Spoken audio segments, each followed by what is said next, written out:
Hello दोस्तों, एक बार फिर से आप सभी का स्वागत है हमारे यूट्यूब चैनल पर। आज के इस वीडियो में हम बीएस सेकेंड ईयर वालों के लिए जिन्होंने ज्योग्राफी लिया हुआ है उनके सेकंड पेपर के लिए आपको पता ही होगा कि ऑब्जेक्टिव होता है सेकंड पेपर हमारा, जो स्टूडेंट बीएस सेकेंड ईयर में है।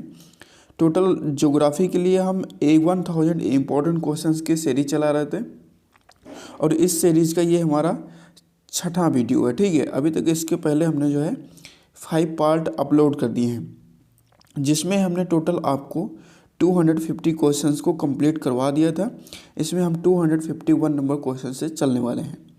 दोस्तों, ये सीरीज़ आपके सेकंड पेपर के लिए बहुत ही ज़्यादा इम्पोर्टेंट है, तो इसको कंप्लीट ज़रूर करना आप लोग। सारे क्वेश्चन आपको इसी सीरीज़ से देखने को मिलेंगे, क्योंकि आपका जितना भी सिलेबस है पूरे सिलेबस का निचोड़ है ये सीरीज। पूरे सिलेबस को इस सीरीज में कवर किया गया है, तो ये सीरीज ज़रूर कंप्लीट करें, आपको सेकंड पेपर में कोई प्रॉब्लम नहीं होने वाली है। तो चलिए टाइम वेस्ट ना करते हुए हम अपनी इस वीडियो को शुरू करते हैं। दोस्तों, जैसा कि आपको पता ही होगा कि सेकंड पेपर में हमें भारत का भूगोल पढ़ना है। ठीक है, तो भारत के भूगोल ये ना सिर्फ आपके बीए के लिए इम्पोर्टेंट है, किसी भी आप कंपटीशन की तैयारी करते हैं तो उसके लिए भी बहुत ज़्यादा इम्पोर्टेंट है ये। ठीक है, क्योंकि मैक्सिमम मैंने स्टूडेंट को देखा कि वो बीए में ग्रेजुएशन के साथ साथ किसी न किसी कंपटीशन के एग्ज़ाम की तैयारी भी करते रहते हैं। कंपटीशन के एग्ज़ाम को दृष्टिगत रखते हुए भी बहुत ज़्यादा इम्पोर्टेंट है। तो चलिए हम शुरू करते हैं। और इस वीडियो का जो हमारा पहला क्वेश्चन है वो है 251 नंबर क्वेश्चन। निम्न में से कौन सा कश्मीर हिमालय में स्थित है? वैष्णो देवी, अमरनाथ गुफा, चराए-ए-शरीफ। ऑप्शन नंबर डी आपके पास है उपर्युक्त सभी। तो वैष्णो देवी का जो मंदिर है, अमरनाथ की गुफा एवं चराए-ए-शरीफ, ये तीनों के तीनों जो हैं कश्मीर हिमालय में स्थित है। तो ऑप्शन नंबर हमारा डी हो जाएगा राइट आंसर, उपर्युक्त सभी। बढ़ते हैं नेक्स्ट क्वेश्चन पर।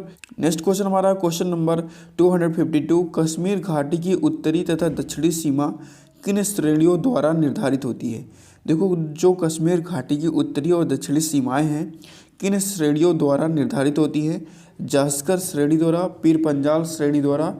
ऑप्शन नंबर ए तथा बी दोनों, डी ऑप्शन आपके पास है इनमें से कोई नहीं।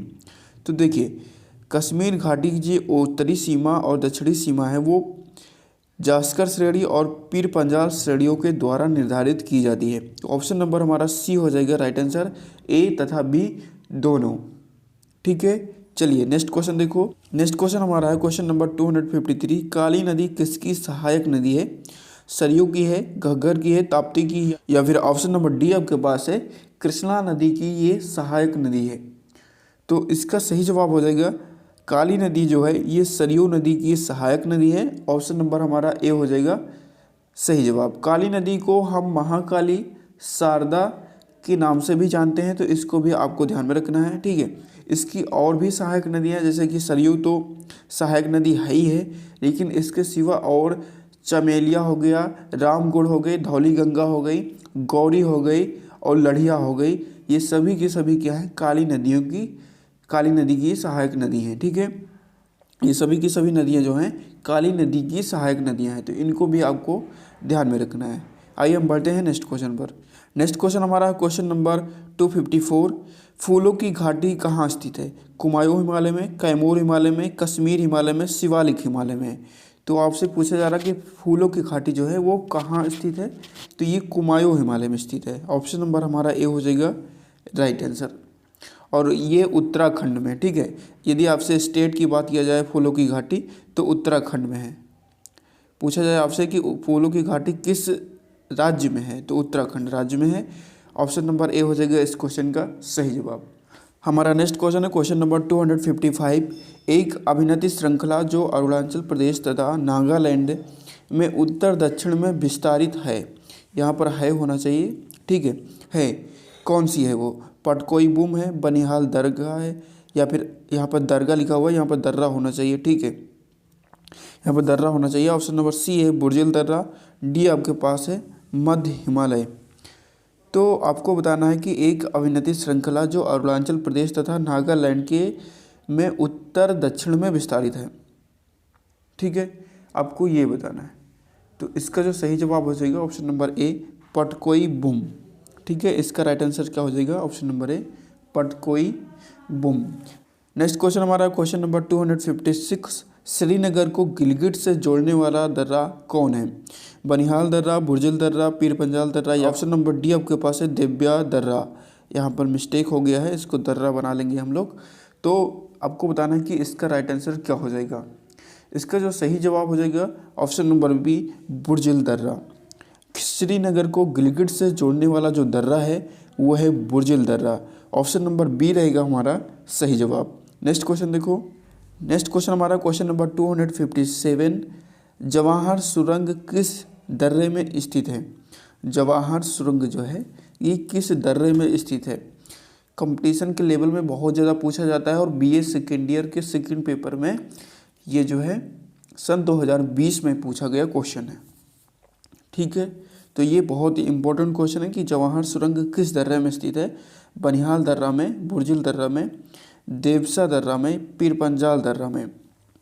तो जवाहर सुरंग जो है ये बनिहाल दर्रा में है। ऑप्शन नंबर ए हो जाएगा हमारा राइट आंसर। ठीक है, जवाहर सुरंग किस दर्रा में है? तो बनिहाल दर्रा में स्थित है।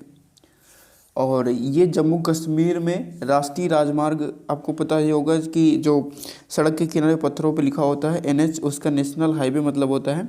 और ये NH 44 पर है। कहाँ पर है? NH 44 पर है बनिहाल दर्रा, और उसी में जवाहर सुरंग स्थित है। ठीक है, इसकी लंबाई की बात करें तो इसकी लंबाई जो है 2.85 किलोमीटर है। कितनी है? 2.85 किलोमीटर। नेक्स्ट क्वेश्चन देखो। नेक्स्ट क्वेश्चन हमारा क्वेश्चन नंबर 258, शिवालिक हिमालय की दक्षिणी सीमा है? यमुना का मैदान है, ताप्ती का मैदान है, गंगा का मैदान है, या फिर ऑप्शन नंबर डी आपके पास है चिनाव का मैदान है। तो इसका जो राइट आंसर हो जाएगा ऑप्शन नंबर सी, गंगा का मैदान। शिवालिक हिमालय की दक्षिणी सीमा क्या है? गंगा का मैदान है। ठीक है, तो ऑप्शन नंबर सी रहेगा हमारा राइट आंसर। नेक्स्ट क्वेश्चन हमारा क्वेश्चन नंबर 259, उप हिमालय या फिर बाह्य हिमालय किसकी संज्ञा है ना? मतलब आपको ऐसे हिमालय का नाम बताना है जिसको उप हिमालय या बाह्य हिमालय भी कहा जाता है। ऑप्शन नंबर ए है शिवालिक हिमालय, बी आपके पास है कश्मीर हिमालय, सी मध्य हिमालय, डी ऑप्शन आपके पास है कुमायूं हिमालय। तो इसका सही जवाब हो जाएगा option number A, Shivalik Himalaya को हम बाह्य हिमालय भी कहते हैं। तो शिवालिक हिमालय को आप इस मैप में देख सकते हैं कि ये जो रेखा बनी हुई है, हल्की सी रेड रेखा जो इसमें बनी हुई है, ये हमारा शिवालिक हिमालय है। ठीक है, शिवालिक हिमालय है। मैं आपको थोड़ा सा जूम करके दिखाता हूँ। तो देखिए ये है शिवालिक हिमालय, और इसके बाद यहाँ पर जो है, यहाँ पर है मध्य हिमालय जिसको हम लघु हिमालय के नाम से भी जान लेते हैं, और यहाँ पर है, और इसके बाद में हमारा है बृहद हिमालय, और इसको हम महान हिमालय के नाम से भी जानते हैं। ठीक है, इसको हम महान हिमालय के नाम से भी जानते हैं, और इसको हम लघु हिमालय या मध्य हिमालय के नाम से जानते हैं। ठीक है, लघु हिमालय या फिर मध्य हिमालय के नाम से जानते हैं। और सबसे दक्षिणतम हिमालय के सबसे दक्षिणतम हिमालय को जो इसको हम शिवालिक हिमालय के नाम से जानते हैं। ठीक है, शिवालिक हिमालय के नाम से हम इसको जानते हैं। तो इतनी बातें थी इस के बारे में। ये तीनों के तीनों हिमालय आपको ध्यान में रखने हैं। और ये जो हिमालय के विभाजन किया गया है ये आयु के आधार पर किया गया है। ठीक है, आयु के आधार पर हिमालय को 3 भागों में बांटा गया है, मध्य हिमालय, बृहद हिमालय और शिवालिक हिमालय। सबसे पहले बृहद हिमालय है, उसके बाद मध्य हिमालय, उसके बाद शिवालिक हिमालय है। तो इनको आयु के आधार पर हिमालय के अध्ययन की सुविधा अनुसार 3 भागों में बांटा गया है। तो उप हिमालय या बाह्य हिमालय किसकी संज्ञा है? तो शिवालिक हिमालय को बाह्य हिमालय भी कहा जाता है, और इसको सबसे नवीनतम हिमालय भी कहा जाता है, क्योंकि इसका निर्माण जो है 2 से 5 मिलियन वर्ष पहले ही हुआ था। ठीक है, तो इसकी जो श्रेणियाँ हैं सबसे नवीनतम श्रेणियाँ हैं। आई होप कि आपको ये सारी बातें समझ में आ गई होंगी। अब बढ़ते हैं हम नेक्स्ट क्वेश्चन पर। क्वेश्चन नंबर 260 है, मध्य हिमालय की दक्षिणतम श्रेणी धौलाधार पूर्व में किस नाम से जानी जाती है? कैमूर श्रेणी के नाम से जानी जाती है, पालकोंडा श्रेणी के नाम से जानी जाती है, महाभारत श्रेणी के नाम से जानी जाती है, डी ऑप्शन आपके पास है पटकोई श्रेणी के नाम से जानी जाती है। तो ये जानी जाती है महाभारत श्रेणी के नाम से। मध्य हिमालय की दक्षिणतम श्रेणी धौलाधार जो है ये पूर्व में महाभारत श्रेणी के नाम से जानी जाती है। तो ऑप्शन नंबर सी रहेगा हमारा राइट आंसर। नेक्स्ट क्वेश्चन हमारा क्वेश्चन नंबर 261, निम्न कथनों में से कौन सा गलत कथन है, आपको ये बताना है। ऑप्शन नंबर ए है गंगा नदी गंगोत्री हिमनद से निकलती है। बी ऑप्शन आपके पास है इसका गंगा नाम रुद्रप्रयाग से पड़ता है। सी ऑप्शन आपके पास है सबसे ऊपरी मार्ग में इसका नाम अलकनंदा है। डी आपके पास है गंगोत्री हिमनद ट्रांस हिमालय प्रदेश में पड़ता है। तो आपको बताना है कि यहाँ पर जो 4 कथन दिए गए हैं इनमें से कौन सा गलत है। तो इसका सही जवाब हो जाएगा ऑप्शन नंबर बी, इसका नाम रुद्रप्रयाग से पड़ता है। तो ये गलत बात है, गंगा का जो नाम है इसका नाम रुद्रप्रयाग से नहीं पड़ता है। देखिए गंगा का नाम कैसे पड़ा, भागीरथी नदी जब है देवप्रयाग में अलकनंदा से मिलती है। भागीरथी नदी देवप्रयाग में जब अलकनंदा से मिलती है तो मिलने के बाद जिस नदी का निर्माण करती है उसी नदी का नाम गंगा दे दिया जाता है।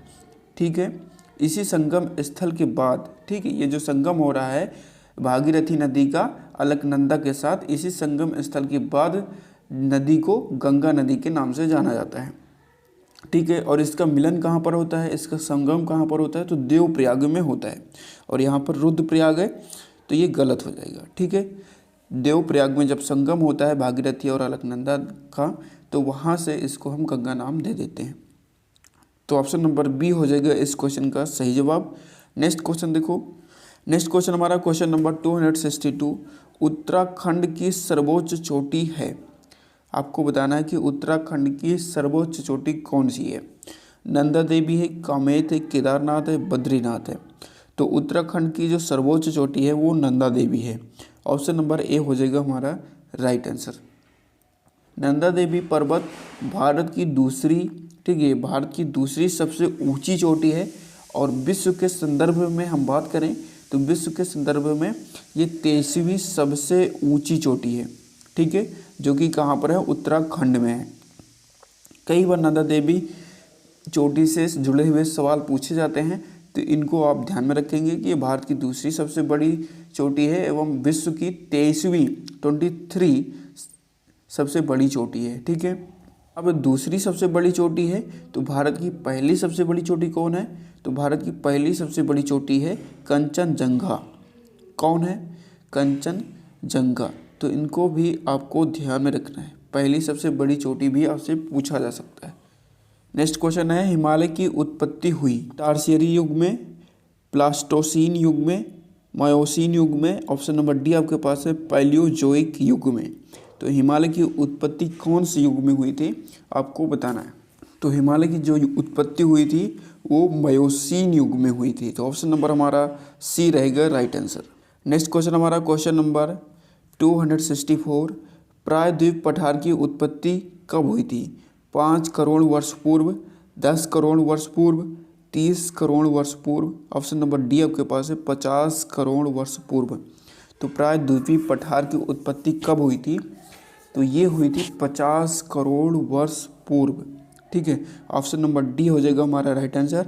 प्रायद्वीपीय पठार की उत्पत्ति 50 करोड़ वर्ष पूर्व हुई थी। हिमालय की सर्वोच्च श्रेणी कौन सी है, हिमालय की सर्वोच्च श्रेणी कौन सी है, सबसे ऊंची श्रेणी कौन सी है। शिवालिक श्रेणी, महाहिमालय श्रेणी, ट्रांस हिमालय या फिर लघु हिमालय श्रेणी, जिसको हम मध्य हिमालय भी बोलते हैं। लघु हिमालय को हम मध्य हिमालय भी बोलते हैं। तो आपको बताना है कि सर्वोच्च श्रेणी कौन सी है। तो इसका सही जवाब हो जाएगा महाहिमालय श्रेणी जो है ये हिमालय की सर्वोच्च श्रेणी है। ऑप्शन नंबर बी हो जाएगा हमारा राइट आंसर। नेक्स्ट क्वेश्चन हमारा क्वेश्चन नंबर 266, गंगा सिंधु का क्षेत्र स्थित है। गंगा सिंधु का क्षेत्र स्थित है हिमालय के उत्तर में, हिमालय के पूर्व में, हिमालय के दक्षिण में, हिमालय के पश्चिम में। गंगा सिंधु का जो क्षेत्र है वो हिमालय के पश्चिम में स्थित है। ठीक है, तो इसका सही जवाब हो जाएगा option number D. Ganga Sindhu का जो क्षेत्र है वो हिमालय के पश्चिम में स्थित है। नेक्स्ट क्वेश्चन हमारा क्वेश्चन नंबर 267, मालाबार तट की जलवायु निम्नांकित प्रकार की है।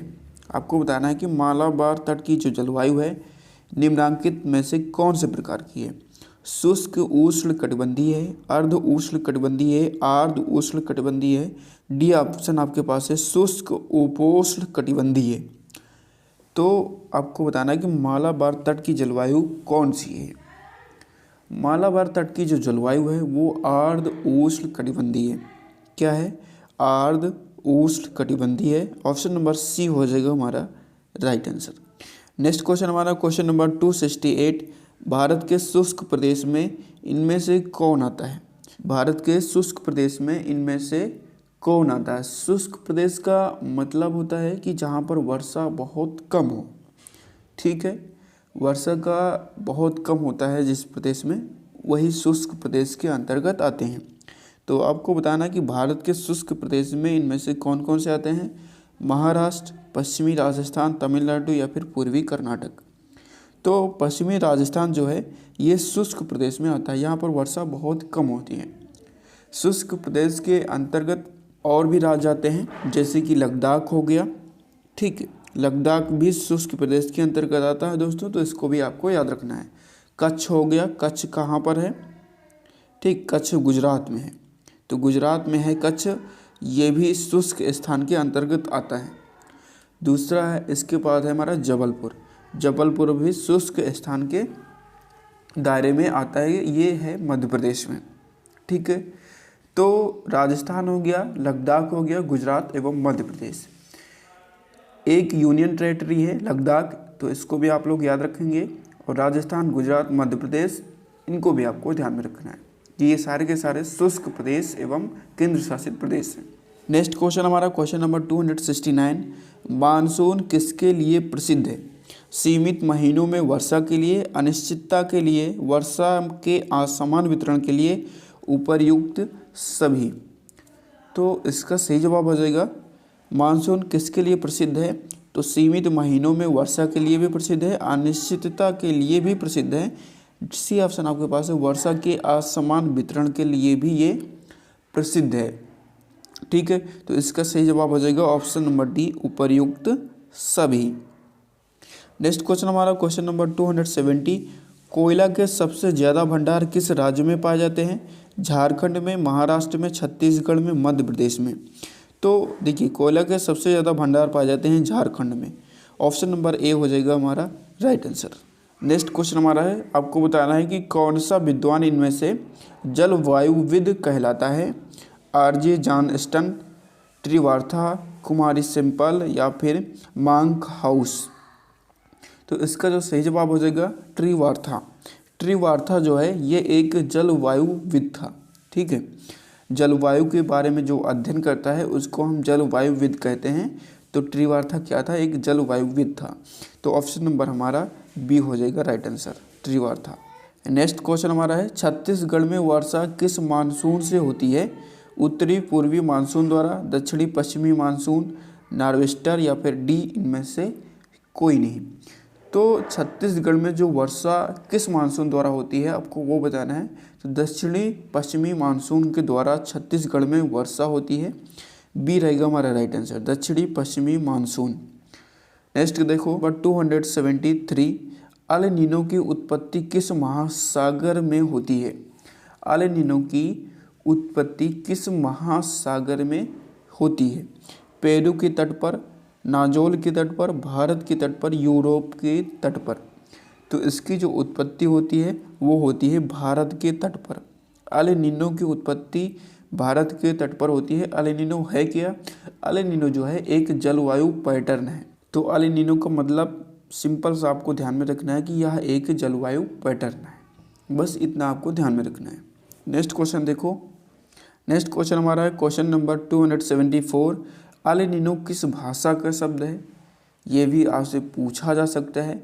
तो ये स्पेनिश भाषा का शब्द है। ऑप्शन नंबर सी रहेगा हमारा राइट आंसर। नेक्स्ट क्वेश्चन हमारा है क्वेश्चन नंबर 275, एल नीनो संबंधित है, किससे संबंधित है? पश्चिमी अवदाब से संबंधित है, पूर्वी अवदाब से संबंधित है, भारतीय मानसून से या फिर डी मौसम की भविष्यवाणी से संबंधित है। तो जैसा कि अभी हमने आपको बताया कि यह एक जलवायु पैटर्न है और यह भारतीय मानसून से संबंधित है। ऑप्शन नंबर हमारा सी हो जाएगा राइट आंसर। नेक्स्ट क्वेश्चन हमारा क्वेश्चन नंबर 276, भारतीय मानसून का सर्वप्रथम वर्णन किसके द्वारा किया गया? ये देखो बहुत इंपॉर्टेंट क्वेश्चन है। यदि आपका क्वेश्चन का लेवल थोड़ा सा टफ बनता है तो ऐसे क्वेश्चन आपसे पूछे जाते हैं। ए आपके पास है अलबरूनी, बी ऑप्शन आपके पास है अलमकदीसी, सी आपके पास है अलमसूदी, डी आपके पास है हैकल। तो इसका सही जवाब हो जाएगा अलमसूदी। ऑप्शन नंबर सी रहेगा हमारा राइट आंसर, अलमसूदी। नेक्स्ट है हमारा क्वेश्चन नंबर 277, जम्मू कश्मीर में होने वाली शीतकालीन वर्षा का कारण कौन सा है? लौटता मानसून है, पश्चिमी विक्षोभ है, स्थानीय पवन है, या फिर शीतकालीन मानसून है। तो जम्मू कश्मीर में होने वाली शीतकालीन वर्षा का जो कारण है वो है पश्चिमी विक्षोभ। क्या है? पश्चिमी विक्षोभ है। ऑप्शन नंबर बी हो जाएगा हमारा राइट आंसर। नेक्स्ट क्वेश्चन है, वर्षा की सर्वाधिक विरलता कहाँ पाई जाती है? लेह में, जैसलमेर में जो कि राजस्थान में है जैसलमेर, जोधपुर में, बीकानेर में। तो आपसे पूछा जा रहा है कि वर्षा की सर्वाधिक विरलता कहाँ पाई जाती है? तो वर्षा की सर्वाधिक विरलता पाई जाती है लेह में। कहाँ पाई जाती है? लेह में। ऑप्शन नंबर ए हो जाएगा हमारा राइट आंसर। नेक्स्ट क्वेश्चन हमारा क्वेश्चन नंबर 279, तमिलनाडु में वर्षा होने का कारण क्या है?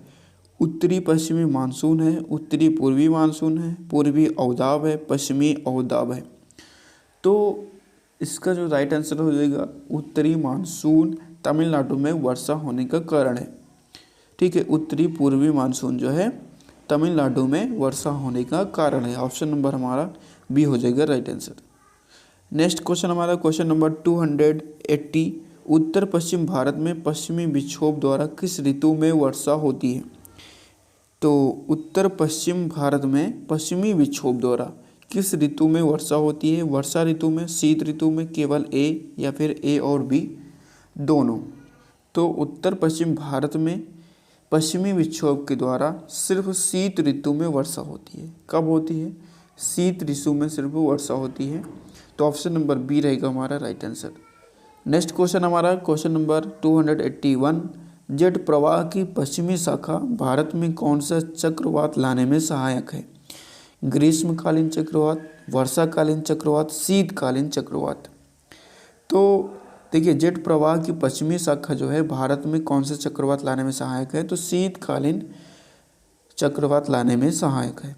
तो सी हो जाएगा हमारा राइट आंसर। नेक्स्ट है, किस शहर का तापांतर सबसे कम है?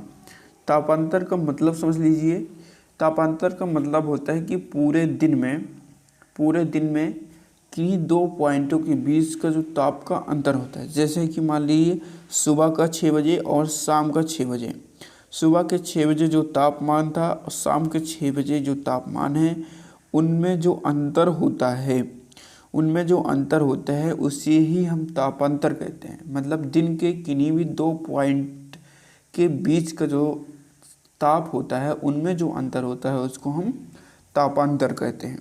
तो आई होप कि तापांतर का मतलब समझ में आया होगा। क्वेश्चन में पूछा जा रहा है आपसे किस शहर का तापांतर सबसे कम है? पटना, आरावली, तिरुवनंतपुरम या फिर नैनीताल। तो आप सभी लोग ध्यान में रखेंगे कि तिरुवनंतपुरम का जो तापांतर है वो सबसे कम है। ठीक है, तिरुवनंतपुरम का तापांतर सबसे कम है। नेक्स्ट क्वेश्चन हमारा है क्वेश्चन नंबर 283, समुद्र से दूर होने के कारण दिल्ली का वार्षिक तापांतर क्या है? कम है, अधिक है, समान है या फिर उपर्युक्त सभी? तो देखिए, समुद्र से जो जितना दूर होगा उसका वार्षिक तापांतर उतना ही अधिक होगा। समझ रहे हैं? समुद्र से कोई भी शहर, कोई भी राज्य जितना दूर होगा उसका वार्षिक तापांतर उतना ही अधिक होगा। तो समुद्र से दूर होने के कारण दिल्ली का वार्षिक तापांतर जो है अधिक है। ऑप्शन नंबर हमारा बी रहेगा राइट आंसर। नेक्स्ट क्वेश्चन है क्वेश्चन नंबर 284, किस समय वायुमंडल में वर्षा ऋतु में सर्वाधिक आर्द्रता रहती है? आपसे पूछा जा रहा है कि किस समय वायुमंडल में जो है वर्षा ऋतु में सर्वाधिक आर्द्रता होती है?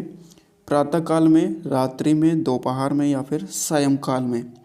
तो देखिए, प्रातःकाल मतलब सुबह में वर्षा ऋतु में वायुमंडल में सर्वाधिक आर्द्रता होती है। ठीक है, तो ऑप्शन नंबर ए हो जाएगा हमारा राइट आंसर। प्रातःकाल में वर्षा ऋतु में वायुमंडल में सर्वाधिक आर्द्रता पाई जाती है। तो ऑप्शन नंबर ए हो जाएगा राइट आंसर। नेक्स्ट क्वेश्चन है, भारतीय मौसम मानचित्र नहीं दर्शाता है। क्या नहीं दर्शाता है? मेघाच्छादन नहीं दर्शाता है, समताप रेखाएं नहीं दर्शाता है, वायु की दिशा नहीं दर्शाता है, या फिर समताप रेखाएं नहीं दर्शाता है। तो आप लोग याद रखेंगे कि भारतीय मौसम मानचित्र जो है ये समताप रेखाएं नहीं दर्शाता है। ऑप्शन नंबर डी हो जाएगा हमारा राइट आंसर। नेक्स्ट क्वेश्चन हमारा क्वेश्चन नंबर 286, भारत का मुख्य सूखा क्षेत्र है। दक्षिणी पठारी भाग है, पूर्वी तटीय प्रदेश है, अरावली का पश्चिमी भाग है, मध्य गंगा का मैदान है। तो भारत का मुख्य सूखा क्षेत्र आपको बताना है। तो भारत का जो मुख्य सूखा क्षेत्र है वो अरावली का पश्चिमी भाग है। ठीक है, ऑप्शन नंबर हमारा सी हो जाएगा राइट आंसर। नेक्स्ट क्वेश्चन हमारा क्वेश्चन नंबर 287, उत्तरी पूर्वी मानसून से सबसे अधिक वर्षा प्राप्त करने वाला राज्य है। उत्तरी पूर्वी मानसून से सबसे अधिक वर्षा प्राप्त करने वाला राज्य कौन सा है? तमिलनाडु है, असम है, ओडिशा है, या फिर गोवा है। तो उत्तरी पूर्वी मानसून से सबसे अधिक वर्षा जो प्राप्त होती है वो होती है तमिलनाडु को। ए रहेगा हमारा राइट आंसर। नेक्स्ट क्वेश्चन हमारा, झारखंड में किस मानसून से वर्षा होती है? उत्तरी पूर्वी मानसून से होती है, दक्षिणी पश्चिमी मानसून से होती है, नॉर्वेस्टर से, या फिर इनमें से कोई नहीं। तो झारखंड में दक्षिणी पश्चिमी मानसून से वर्षा होती है। बी रहेगा हमारा राइट आंसर। नेक्स्ट हमारा क्वेश्चन नंबर 289, गोवा, हैदराबाद, भुवनेश्वर तथा पटना में वर्षा जून के किस सप्ताह में प्रारंभ होती है? पहले, दूसरे, तीसरे या फिर पाँचवें सप्ताह में। तो ये बड़ा इम्पोर्टेंट क्वेश्चन है, ठीक है, इसको समझना बहुत ज़रूरी है। तो गोवा, हैदराबाद, भुवनेश्वर तथा पटना में वर्षा जून के किस सप्ताह में प्रारंभ होती है? तो आपको ध्यान में रखना है कि इन सभी शहरों में जून के दूसरे सप्ताह में वर्षा प्रारंभ होती है। बी रहेगा हमारा राइट आंसर। नेक्स्ट क्वेश्चन हमारा क्वेश्चन नंबर 290, देश में महाद्वीपीय जलवायु की स्थितियां उत्पन्न करता है हिमालय, पठार, घाटी, हिमनद। तो आपको बताना है कि देश में महाद्वीपीय जलवायु की स्थितियां कौन उत्पन्न करता है? देश में महाद्वीपीय जलवायु की स्थितियां हिमालय उत्पन्न करता है। ऑप्शन नंबर ए हो जाएगा हमारा राइट आंसर। नेक्स्ट क्वेश्चन हमारा क्वेश्चन नंबर 291, किस ऋतु में भारत के भीतरी भागों में दैनिक तापांतर बहुत अधिक मिलता है? आपको बताना है कि किस ऋतु में भारत के भीतरी भागों में दैनिक तापांतर बहुत अधिक मिलता है। शीत ऋतु में, वर्षा ऋतु में, ग्रीष्म में, या फिर उपर्युक्त में से कोई नहीं। इसका सही जवाब हो जाएगा शीत ऋतु में। शीत ऋतु में जो है भारत के भीतरी भागों में दैनिक तापांतर, मतलब दिन का दैनिक तापांतर का मतलब समझ रहे हैं आप लोग कि दिन के किन्हीं दो पॉइंटों के बीच ताप का अंतर। तो शीत ऋतु में दैनिक तापांतर सबसे अधिक मिलता है। एक हो जाएगा हमारा राइट आंसर।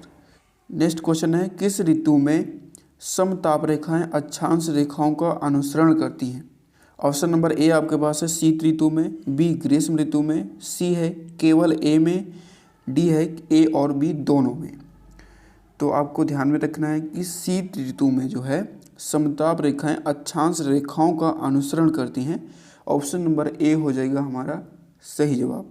नेक्स्ट क्वेश्चन है, शीत ऋतु की प्रमुख विशेषता क्या है? पूर्वी विक्षोभ, पश्चिमी विक्षोभ, दक्षिणी या फिर उत्तरी विक्षोभ। तो शीत ऋतु की प्रमुख विशेषता आपको बतानी है क्या है? शीत ऋतु की प्रमुख विशेषता है पश्चिमी विक्षोभ। ठीक है, ऑप्शन नंबर हमारा बी हो जाएगा राइट आंसर। नेक्स्ट क्वेश्चन हमारा है, पश्चिमी विक्षोभ किसके निकट उत्पन्न होते हैं? पश्चिमी एशिया के, भूमध्य सागर के, ए एवं बी दोनों के, सी ऑप्शन, डी ऑप्शन आपके पास इनमें से कोई नहीं। तो पश्चिमी विक्षोभ जो हैं पश्चिमी एशिया एवं भूमध्य सागर के निकट उत्पन्न होते हैं। तो ए और बी दोनों हो जाएगा। ऑप्शन नंबर सी हो जाएगा इस क्वेश्चन का राइट आंसर। नेक्स्ट हमारा है, भारत में औसत वार्षिक वर्षा प्राप्त होती है। भारत में औसत वार्षिक वर्षा प्राप्त होती है 112 से 125 सेंटीमीटर के बीच, 100 से 105 सेंटीमीटर के बीच, 80 से 90 सेंटीमीटर के बीच, या फिर 70 से 85 सेंटीमीटर के बीच प्राप्त होती है। इसका सही जवाब हो जाएगा, भारत में औसत वार्षिक वर्षा जो प्राप्त होती है 112 से 125 सेंटीमीटर के बीच प्राप्त होती है। ऑप्शन नंबर ए हो जाएगा हमारा राइट आंसर। नेक्स्ट क्वेश्चन हमारा क्वेश्चन नंबर 296, दक्षिणी भारत का सबसे गर्म महीना कौन सा होता है? जून, मई, अप्रैल या फिर जुलाई। तो याद रखेंगे आप लोग कि दक्षिणी भारत का जो सबसे गर्म महीना होता है वो होता है अप्रैल। ठीक है, सी हो जाएगा हमारा राइट आंसर।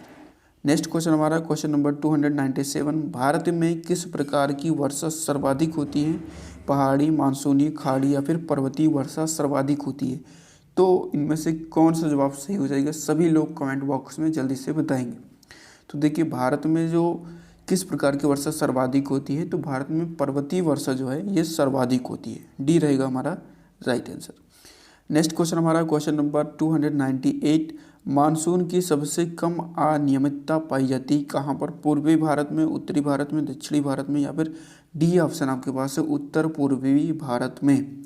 मानसून की सबसे कम अनियमितता कहाँ पाई जाती है? तो ये पाई जाती है उत्तर पूर्वी भारत में।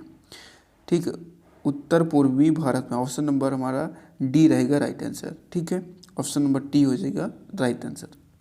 नेक्स्ट क्वेश्चन हमारा क्वेश्चन नंबर 299, भारत में मानसून ठहरने की सबसे कम अवधि किस प्रदेश में पाई जाती है? राजस्थान, उड़ीसा, गोवा या फिर पंजाब में?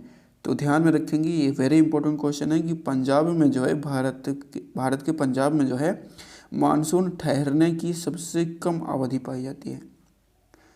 डी हो जाएगा हमारा राइट आंसर। नेक्स्ट क्वेश्चन है और इस वीडियो को हमारा लास्ट क्वेश्चन है 300 नंबर, उत्तर भारत में शीतकालीन वर्षा का कारण क्या है? मानसून, तूफान, चक्रवात या फिर डी उपर्युक्त सभी? तो उत्तर भारत में शीतकालीन वर्षा का कारण पूछा जा रहा है आपसे, तो उत्तर भारत में शीतकालीन वर्षा का कारण है चक्रवात। ठीक है, तो ऑप्शन नंबर हमारा सी हो जाएगा राइट आंसर। दोस्तों, आज की इस वीडियो में बस इतना ही। मिलते हैं इसके पार्ट नंबर 7 में। आई होप कि आपको ये हमारा वीडियो पसंद आया होगा। यदि पसंद आया तो लाइक करें, दोस्तों के साथ शेयर करें। चैनल पर नए हो तो सब्सक्राइब जरूर कर लेना, क्योंकि तभी ही आपको पार्ट 7 का नोटिफिकेशन मिलेगा। समझ रहे हैं ना? जब आप सब्सक्राइब बेल आइकन को प्रेस करेंगे ना, तभी आपको पार्ट 7 का नोटिफिकेशन मिलेगा। तो बेल आइकन जरूर प्रेस कर लेना। मिलते हैं नेक्स्ट वीडियो में, तब तक के लिए नमस्कार, जय हिंद।